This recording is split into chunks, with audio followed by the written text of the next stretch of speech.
tonight, and I says, well, you better follow what the public safety officials say, but I don't think you ought to. You ought to stay somewhere else. And by morning, half of her house was gone, 200 feet away. None of that was supposed to be floodplain either. That's the crazy part. But there's a stream that's only 5 feet wide you could jump across, and then the next day it was 200 yards across it.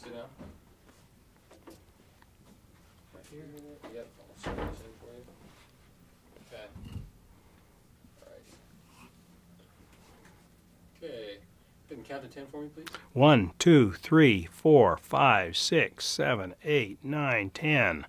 9, 8, 7, 6. One more time, sorry. 1, 2, 3, 4, 5, 6, 7, 8, 9, 10. 9, 8, 7, 6. Bueno. Okay. All right, we're rolling here. You guys are ready to go? Okay. Let's start out with tell us your name and your position, and then tell us some things you remember about the old McGregor Hospital. Okay, my name is Daniel Dalton MacArthur. I'm the mayor of the city of St. George, have been for 19 years. I was born and raised here. In fact, I was born in the old McGregor Hospital. And every time I drove past it, my mother would always say, well, that's the room you was born in. And I remember the night.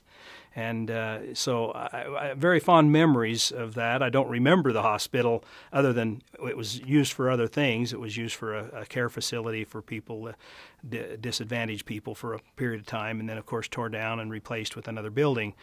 But I do remember it. I was a frequent visitor to the Dixie Memorial, Pioneer Memorial Hospital down across from the temple on between 4th and 3rd and 4th East. Because during athletics, I jammed this finger and I had to have surgery on it for tendons. I did this elbow, I did this wrist, I broke my arm a couple of times. And, Elwood Harrison and I got to be good friends because I was always going in almost every other week to get x-rayed in the hospital. And then, of course, my first son was born there in that hospital in 1971. And so all these things have been, I've watched the hospital grow over the years to the new hospital that we have on River Road, and what a great facility it is and what a great change. But it doesn't change the caliber of doctors and people that took care of our people all the way through. My doctor was Dr. Reitman for many years, and I know that I'd go to his back door, and Hetty would get us all in, and if there wasn't an emergency, we'd end up sitting in the doctor's office for 2 or 3 hours. But if it was an emergency, you went in the back door. And I remember getting our physicals from Dr. Reitman. Had a lot of fun remembering all these things with through our school years, and when we only had just a couple of medical people here in the city of St. George. Can you describe some changes you've seen over the years in healthcare here and how it has benefited the community? Well, it has changed dramatically over the years. Obviously, the first was just taking care of mostly babies born, taking care of bruises and scratches and broken bones. The dentist taking care of other things. And then, because some of the surgeries I had to go through, I had to be traveled up to the St. Mark's Hospital in Salt Lake for some surgery. It all had to be moved from somewhere else. Just like our local stores, you shopped in Cedar City or you shopped in Las Vegas or you had to go to Salt Lake. Whereas today, you can get one-stop shopping for all your goods, but you can basically do that at the hospital now, or at least in the clinics that surround the hospital.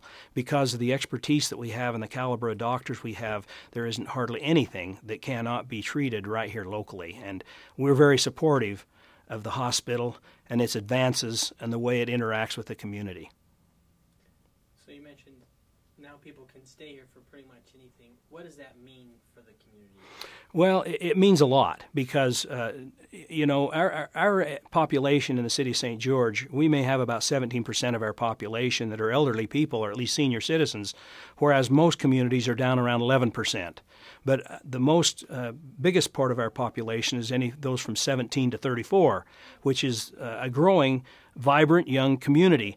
And with that spread of age, we have the need for both internal medicine for the elderly as well as the young, newborn intensive care, 3 or 4 of my kids, I had to go to the University of Utah to have those born because they were not able to handle them at this here in St. George. But now the intensive care unit can handle children. They don't have to be life flighted like I did my son a couple of times for low blood sugar, even at those times, and had to be diagnosed somewhere else. But now they can diagnose those here, and they have the expertise of the doctors that the people can stay in their own homes. They can get the medical care they need. They can get the advice they need. And if needs be, they can have the specialist, and many of them will travel to this location because of the facilities and the equipment that's located right here. Great. In some of the other interviews, people have talked about how we used to have to send everyone away. You did. And now people are coming here. What kind of benefit does that give to the community? Well, the benefit of people coming to our community is just that. We become known as a center for whatever. People come for treatment. They come for because they have good doctors, and they travel from all around. And then the reputation that precedes those doctors and the care that they get here, because when they leave this facility, they have such high feelings about the way they were treated. They were treated very well, much better than they were in other locations, and that's why we value our hospital, because of the rating it has and the way it's been administered over the years, right from those early days. Back even when the county commission was in charge of that, they took that very seriously and thought about it very long and hard before they turned it over to Intermountain Healthcare and worked through those to become the hospital it is today. And now they're making those advances by bringing in not only emergency services and trying to get our hospital to the next level, so that isn't it a level 2 hospital that we're trying to get on the emergency end, a trauma 2, which is very high for a community our size. Now that means, to me, it tells all the businesses and others that might want to locate here, these guys are progressive, looking forward, trying to make their community better, and they are better than they probably should be at that population level. And we've tried to do that all across the board, from anything that we do here in the city, from recreation to the programs that we provide. And it's good to see our education as well as our medical facilities that are doing the very same thing, just trying to be the best they can possibly be and serve the people right here close to them, and serve them first. And then the rest, the word just spreads. If you want good care, you're going to go to St. George and go to the Intermountain Healthcare. Great. I think I've heard you say this before, that there's kind of 3 main important things to have in the community, like I think it was the airport, the hospital, and education. Absolutely. You want to talk a little bit Sure. about that? The thing that makes our community great, that I get to talk to a lot of people that come to town, and we're trying to entice companies to come, like Family Dollar, or like Blue Bunny Ice Cream, the Wells Dairy, or any of the others, Viracon Glass. And the 3 elements that are most important is, first of all, we've got to have a growing, vibrant community that offers all of the amenities that the people want. But you've got to have excellent health facilities, because they don't want to go other places. They want to be able to take care of their kids, their elderly, or any of their employees right here. They don't want to have to travel. The other is we got to have a great college, and we're working on that to have university status, so we have great education. And then we have to be able to have all the other infrastructure for the quality of life that makes a family be able to enjoy everything, whether it's shopping, whether it's business, but they have the best education, the best recreation, being able to take care of them medically, or be able to have the arts and other things that make quality of life so much better. And you can find it right here. You don't have to travel to any other metropolitan area. You'll be right here where we have low crime, we have great neighborhoods. You can walk the community. It's safe, and it's a great place to raise a family. I know you're a storyteller. Do you have any great stories of memories of the hospital recently, or any time in the past? Great story of using the hospital and how it helped you, help the community. Well, I'm trying to think back, because there were so many times that I was involved in the hospital. I mean, I'd leave right from the football field. I was the quarterback back in my day, and I would get injured, either fall on my elbow or something, and I'd go in there, and Elwood Harrison would say, "Oh, here, Dan, you're here again. I've got it all ready for you. We were expecting you." And the other thing about it is I remember how we've advanced to where we used to have the general ward. You'd have 4 or 5 people in the same room. And now where people have their individual room and even the family can come in. And they had the visiting hours where you had to be there between certain time, and then they kicked everybody out. Now it's you come and be with your family whenever you need to be, and they're welcome. And they don't feel like, I have to leave, but I can be here for my family. My family can take care of me. And in fact, some of them even stay. And I think that's the thing that I remember the most. My mother had open heart surgery, was the first woman in the world to live through open heart surgery being 6 months pregnant. And we didn't have the services here with heart specialists or anything else at that time. And I remember my dad, before freeways, having to drive through the city and have the police escort him from one city through the city to the next. And then he'd be picked up by the next sheriff's department to be escorted all the way up the state. And it took him 12 hours to drive from here to Salt Lake in those days. And that was going as fast as he could on those old two-way roads. Today, that's not the case.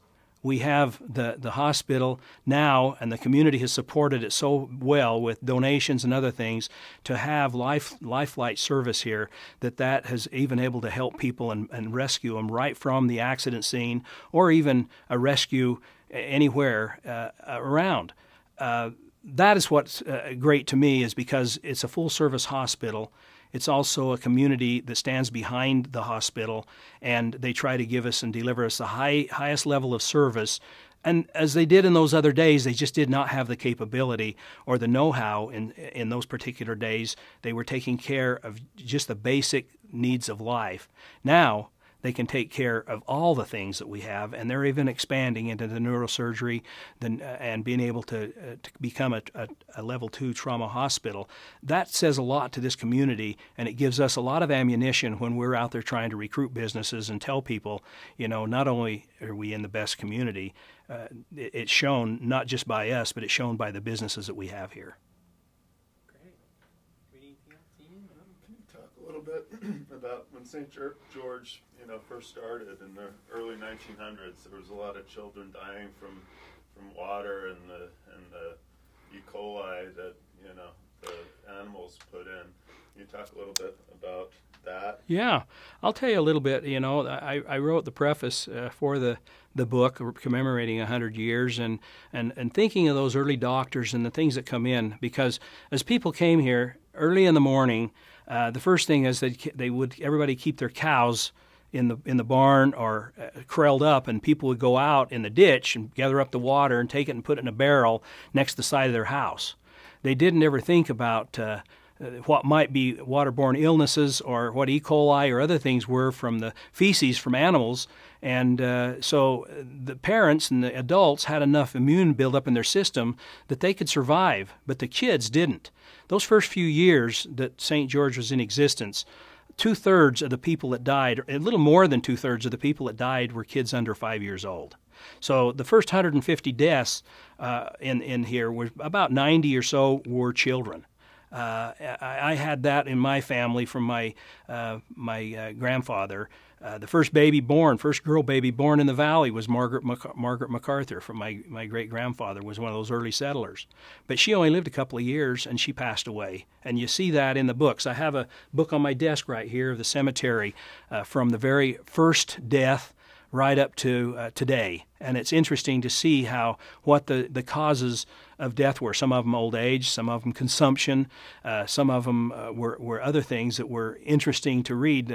One of them said bad blood, and it's just things like that. But so with those kind of things, the people began to be a lot smarter about what was happening and found that water was important. So it wasn't until about 1911, 1915 that we finally got water in the pipes instead of out of the ditches. People were still drinking water out of open containers. Now today we send out water audits to people, and we tell them what's in the water they're drinking and can tell them exactly how safe the water is. And so we have come a long ways. My grandmother was a midwife, and she took care of a lot of people in that neighborhood and was known very much for the service she rendered in bringing babies and others into the world. And one time she had a baby that was just a newborn baby. His name was Wilford, and a neighbor brought over a child that needed some care and didn't tell her that the baby had whooping cough, and her baby contracted whooping cough and died of whooping cough, the first baby she had. So they were just starting to see what that could be done, and the McGregors and all the other doctors that come around, whether it was Reitman or whether it's the current doctors we have just gotten better and better and found that there's certain things that we need to take care of within the community, and the community will take care of them. Then the doctors can take care of the people once they know that we're delivering not only safe water, but also making sure that the building materials and other things are safe so that the kids aren't inhaling bad products and eating bad products or other things. They can take care of those very serious illnesses. Initially, the first ambulance was also a hearse as well. I mean, was that during your time at all? It was a little bit before my time, I believe. You know, I remember the first time I went 100 miles an hour that, I called him Digger Spilsbury, but it was LeGrand Spilsbury was yeah. We went over, he's taken us scouts down to Hoover Dam, and he took across the Mormon Mesa and went above 100 miles an hour and told us, don't tell your parents, that we went that fast. But he was a great scout leader for us, and we thought a lot about him. And I'm sure during his tenure that might have been the ambulance in those days, too. And then how about, as far as we have Lifelight now, initially the first transportation was done by SkyWest to take trauma patients other places. Can you talk a little bit about the transformation from then to what we have now? It was good. Like I indicated before, some of that early one was people taking people by themselves. And if they had to, my father transported my mother that way. My sister had to go up to north because she had oxygen tank fell over on her finger and exposed one of her tendons, and we had to go to Salt Lake to a specialist because we didn't have that specialist here. And we drove from here to there as fast as we could and calling ahead to say, hey, we need to get this in, to emergency. Well, then we got into where SkyWest and airplanes come about, and they started transporting people. And then we had Lifelight actually come in here that actually transported people. And then Vegas started sending up helicopters to transport people to other locations because we didn't have the expertise.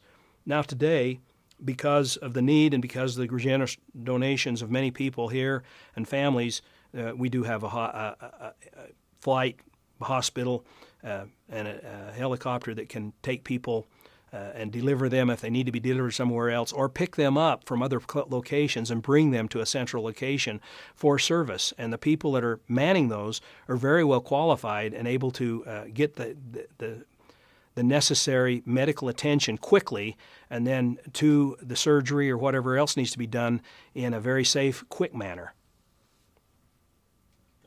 Yeah. That's good. That's good. Yeah, covered about everything I could think of. I was reaching there at the end. Yeah, I was too. We'll try and get your office back somewhat the way it was, and leave you in peace. All righty.